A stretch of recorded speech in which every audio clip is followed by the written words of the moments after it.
town east of New York City, 17,000 homes in one place. What bank would be crazy enough to lend a developer the money to build 17,000 homes or 15,000 homes in one place for which he had no buyers? We were in a suburban country at that time.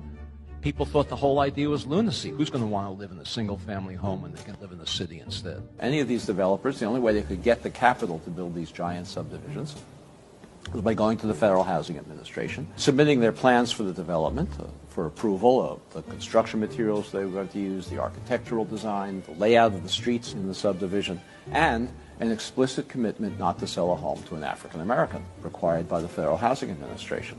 The Federal Housing Administration even required, as a condition of these guarantees, developers like Levitt to place a clause in the deed of every home prohibiting resale to African Americans or rental to African Americans. These deeds still exist in these homes today. They're no longer enforced, no longer enforceable, but they're still there. What was the consequence of this? Well, those homes in those days, in all of these suburbs, they sold for $10,000 or less, $8,000, $9,000 a piece. In today's money, that's less than $100,000, probably $90,000. African Americans who were prohibited, not they didn't want to, not because they didn't like living among whites, they were prohibited from moving into these suburbs, and they could easily afford to do so. Any working class family can afford to buy a home for $90,000, roughly twice national median income.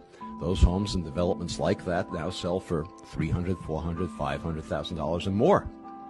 The white families over the next couple of generations gained, you can do the arithmetic, $200,000, $300,000, $400,000, $500,000 in equity. They used that equity to send their children to college, to take care of medical emergencies, to take care of economic downturns, most importantly, to bequeath it to their children, who then had down payments for their own homes. African Americans who accumulated none of that wealth as a result of this federal subsidy had none of those abilities. Today, nationwide, African American incomes are on average about 60% of white incomes. African American wealth today is 10% of white wealth. That enormous disparity between a 60% income ratio and a 10% wealth ratio is entirely attributable to unconstitutional federal housing policy practiced in the mid-20th century that has never been remedied. It's a constitutional violation, and of course it determines the ongoing racial inequalities we have today.